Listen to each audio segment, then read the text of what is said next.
क्या दूसरे ग्रहों या दूसरी आकाशगंगाओं पर जीवन मौजूद है? ये सवाल वैज्ञानिकों के बीच लगातार मौजूद रहा है।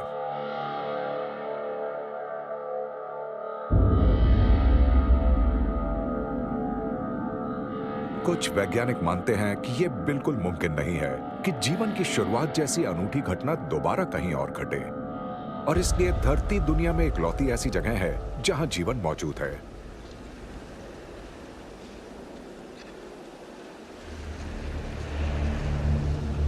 जबकि कुछ वैज्ञानिक कहते हैं कि पूरे ब्रह्मांड में कार्बन, ऑक्सीजन और हाइड्रोजन मौजूद है, और ये इस बात की निशानी है कि कहीं तो जीवन जरूर मौजूद है। जीवन के ये रूप एक दूसरे से एकदम अलग हो सकते हैं, पर हकीकत यह है कि दुनिया में धरती ही ऐसी एकमात्र जगह है जहां जीवन काफी फला फूला है। लाखों करोड़ों साल पहले यहां जीवन की शुरुआत हुई थी।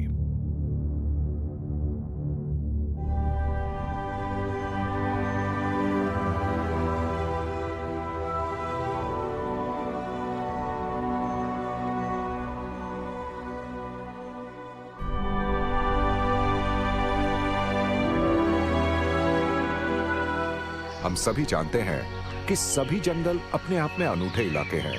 यहाँ जीवन की सारी विविधता और समृद्धि बिखरी पड़ी है। इनकी तुलना समुद्रों में मौजूद मूंगे के पहाड़ों से ही की जा सकती है।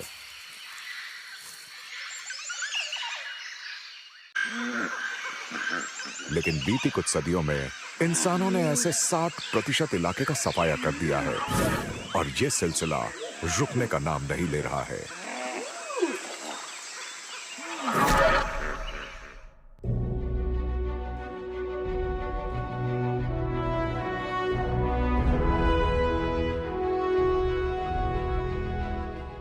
छोटे बड़े जंगल जिन्होंने धरती की सतह को ढक रखा है, वो इस बात की मिसाल हैं कि कुदरत किस तरह अलग अलग वातावरण का फायदा उठा सकती है।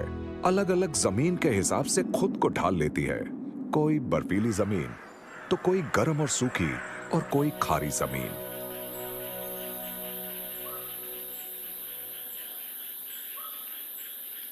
सोचने की जरूरत है।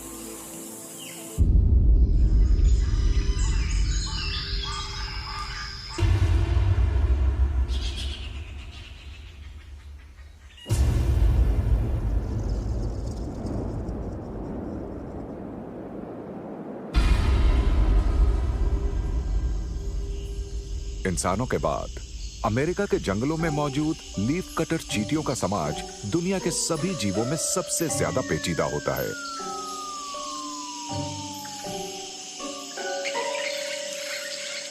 लीफ कटर चींटियां पूरे के पूरे पेड़ को साफ कर सकती हैं और उसके सभी हिस्सों को अपने घोंसलों तक ले जाती हैं।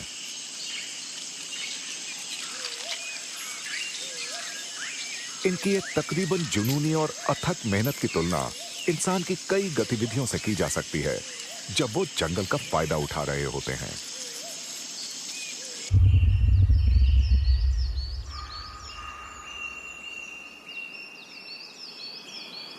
लेकिन चींटियां धरती पर कहीं भी हों, उनका मकसद दुनिया से जंगलों का सफाया करना कभी नहीं रहा।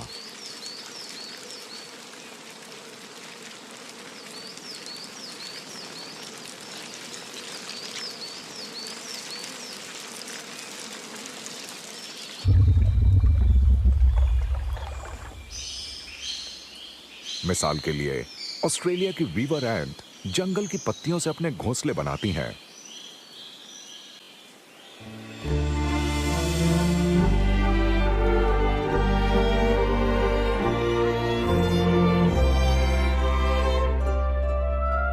पर सच ये है कि धीरे धीरे दुनिया से जंगल मिटते चले जा रहे हैं।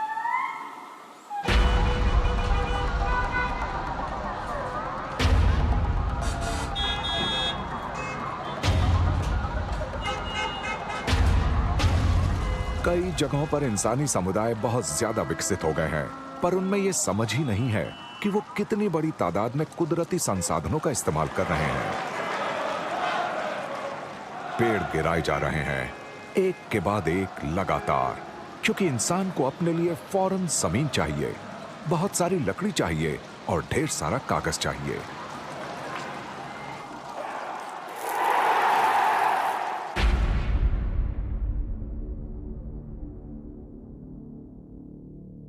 ये कितनी बड़ी समस्या है, इसकी कल्पना करना जरा भी मुश्किल नहीं है।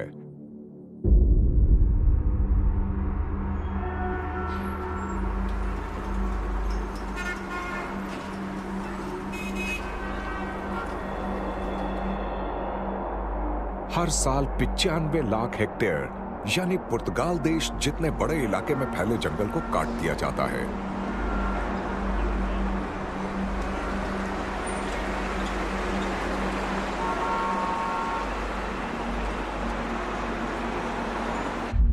चलिए एक पल के लिए रुककर सोचते हैं। 95 लाख हेक्टेयर, यह महज एक आंकड़ा है, एक बहुत बड़ा आंकड़ा, पर है तो बस एक आंकड़ा ही। पर जब बड़ी तादाद में जंगलों का सफाया होता है तो असल में हम क्या खोते चले जाते हैं? क्या कभी सोचा है आपने? इतनी बड़ी तादाद में बायोमास खत्म होने का मतलब होता है जैव विविधता का खत्म होना। इसके साथ ही खत्म होते हैं हमारे जैसे बहुत सारे मुसाफिर, जैसे वनमानुष। बंदर और लीमर पर लगातार खतरा मंडरा रहा है। ट्रॉपिकल जंगलों के खत्म होने से वनमानुषों की 30% प्रजातियां खत्म होने के कगार तक पहुंच गई हैं।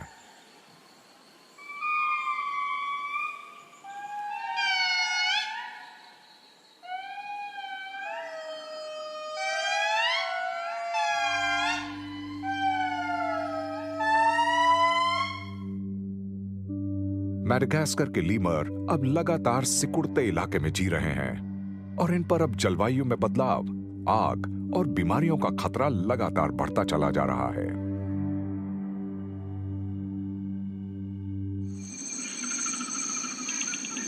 लेकिन अफ्रीका के निचले ट्रॉपिकल इलाकों में रहने वाले चिंपैंजीज का लगातार शिकार किया जाता रहा है और यह सिलसिला आज भी जारी है। इसके अलावा लकड़ी के लिए जंगल काटने वाले और किसान इन्हें लगातार अपने इलाके से बाहर खदेड़ते जा रहे हैं। वो दिन दूर नहीं जब इंसान के ये सबसे नजदीकी जानवर रिश्तेदार हमेशा के लिए खत्म हो जाएंगे, क्योंकि जंगल लगातार तबाह हो रहे हैं और इसकी कभी भरपाई नहीं की जा सकती। जैसे ही वनमानुषों का सफाया हो जाएगा, वो इकोसिस्टम भी खत्म हो जाएंगे जिनमें वो रहते थे। वनमानुष पेड़ पौधों की सैकड़ों प्रजातियों के बीच बिखेरने का काम करते हैं और बहुत सारे जीवों की जिंदगी इन पेड़ पौधों पर निर्भर करती है।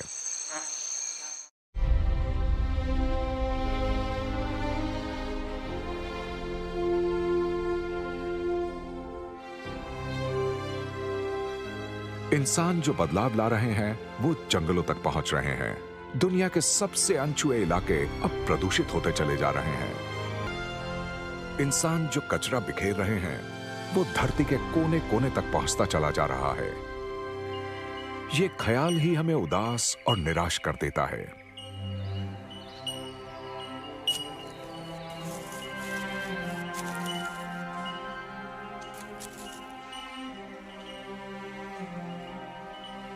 सैटिन बाओबर्ड छोटे बड़े जंगलों में रहती है।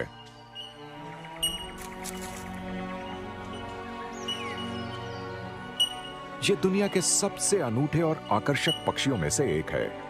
इन पक्षियों के नर मादा को आकर्षित करने के लिए पेचीदा और खूबसूरत घोंसले बनाते हैं।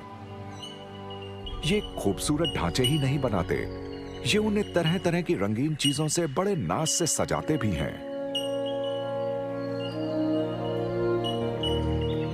आज कुछ जगहों पर इनके इन ढांचों में घोंघों के कवच और फूलों की बजाय इंसानों का फेंका हुआ कचरा नजर आने।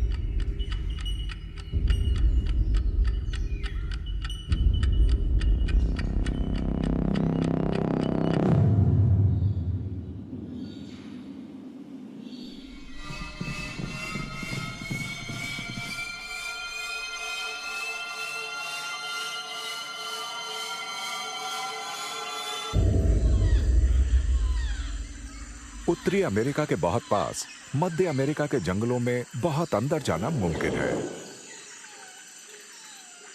ये वही रास्ता है जिससे कॉफी हमारे घर तक आती है।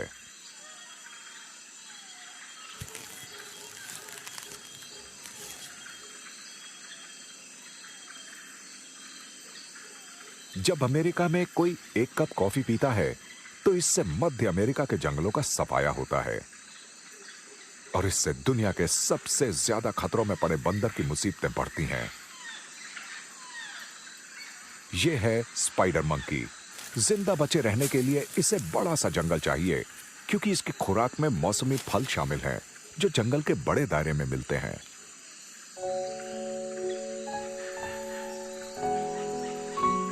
उनके जंगलों का लगातार सफाया होने से ये खत्म होने की कगार तक पहुंच गए हैं।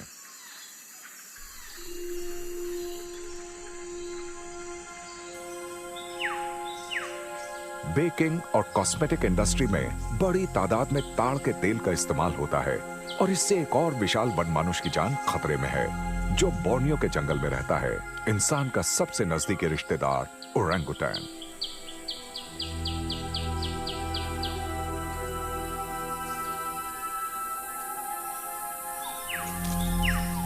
ताड़ के पेड़ लगाने के लिए जंगल साफ किए जा रहे हैं। ऐसे में ओरंगुटैन को या तो मार दिया जाता है या फिर अपने इलाकों से खदेड़ दिया जाता है।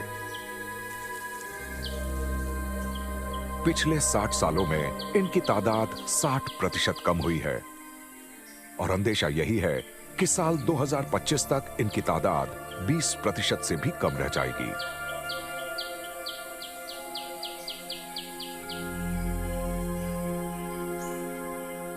बड़ी तादाद में ओरंगुटैन को खदेड़ा और मारा जा रहा है और हालात नाजुक बन चुके हैं क्योंकि इंसानों की तरह इनके प्रजनन की दर भी बहुत धीमी होती है। मादा ओरंगुटैन का अपने बच्चों से एक मजबूत जज्बाती रिश्ता होता है। अपनी पूरी जिंदगी में ये बस 3 या 4 बच्चे ही पैदा कर पाती है।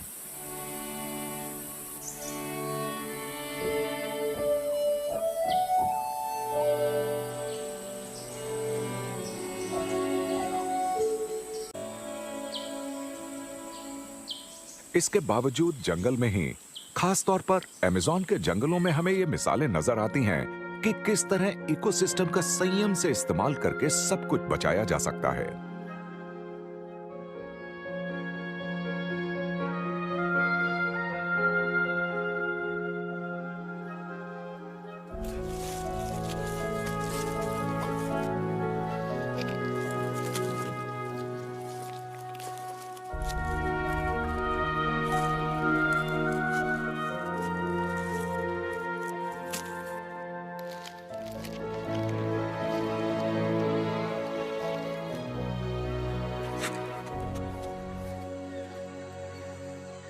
जैव वैज्ञानिकों ने दिखाया है कि दक्षिणी तामिंडुआ या कॉलर्ड या लेसर एंटीटर जानता है कि अपने इलाके के संसाधनों को कैसे संजोया जा सकता है।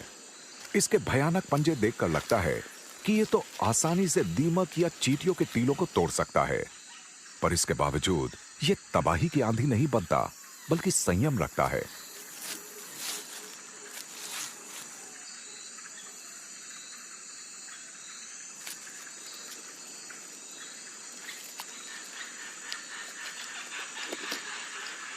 तामिंडुआ हर टीले से दीमक या चींटियों को संभाल कर खाता है और फिर आगे बढ़ जाता है।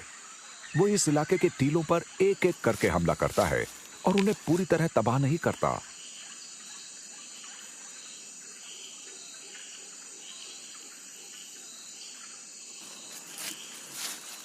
इस तरह हर टीला हमले से उबर जाता है और कायम रह पाता है।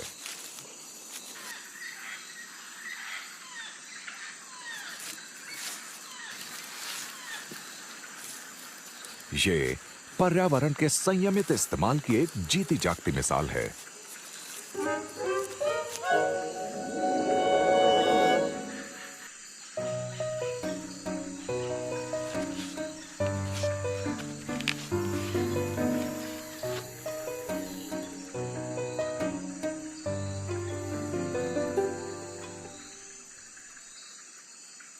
क्या इंसान कभी इस तरह का आत्मसंयम दिखा पाएंगे?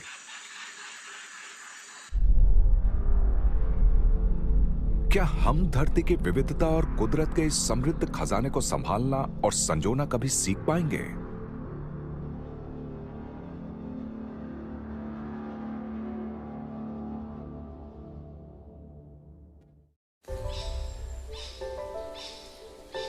ऑस्ट्रेलिया के जंगल में एक लियाना रहता है जिसके पास है ल्यूकेमिया का इलाज।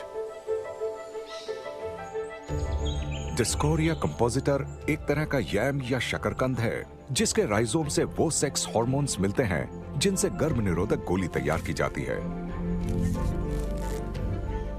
पौधों की 70% से भी ज्यादा प्रजातियां जिनमें कैंसर से लड़ने की काबिलियत होती है इसी इलाके में पाई जाती हैं और अभी भी हजारों ऐसी प्रजातियां हैं जिनकी पहचान करना अभी बाकी है।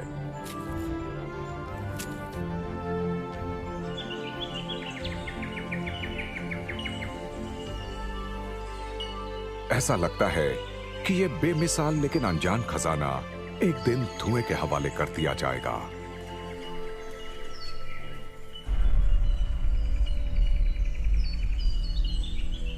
और ये धुआं बेरहमी से जंगलों का सफाया करता चला जाएगा। साल 2015 में इंडोनेशिया में हाल के सालों की सबसे बड़ी आग लगी। करीब 25 लाख हेक्टेयर में फैले जंगल पूरी तरह राख हो गए और इसकी वजह थी ताड़ के तेल की खेती करने वालों का लालच। लाखों जानवर जिंदा जला दिए गए। यह भी मुमकिन है कि कुछ ऐसी प्रजातियां जिनकी हमने आज तक खोज भी नहीं की होगी हमेशा के लिए खत्म हो गई हैं। इस इलाके में रहने वाले बहुत सारे सन बेयर मार डाले गए। कईयों का इलाका पूरी तरह तबाह हो गया।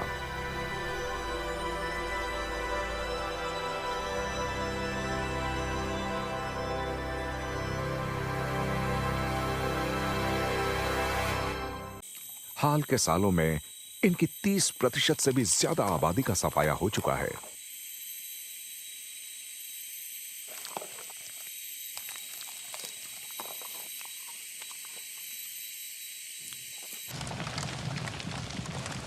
और आग से मची इस तबाही के कुछ साफ नतीजे भी सामने आते हैं।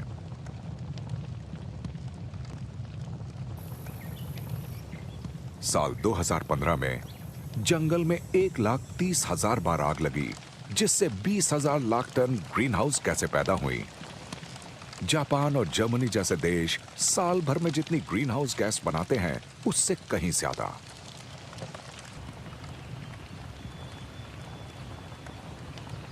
पर्यावरण से जुड़ी सबसे भीषण समस्याओं की शुरुआत और उनका अंत धरती के तमाम छोटे बड़े जंगलों से ही होता है। वो चाहे ग्लोबल वार्मिंग हो या फिर जैव विविधता का खत्म हो जाना।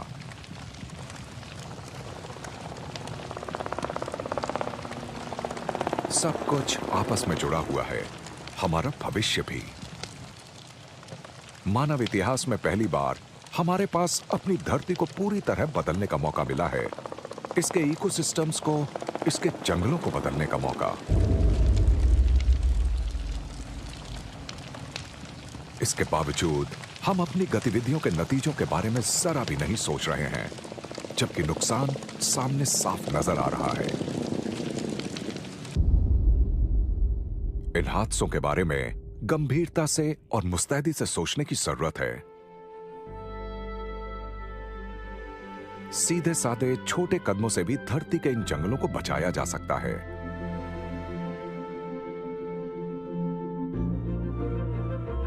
जिम्मेदारी से उत्पादन और उसकी खपत हो, कागज और लकड़ी की रिसाइकलिंग की जाए, ऊर्जा के नए और अक्षय स्रोतों का इस्तेमाल किया जाए, इलाकों को बचाया जाए।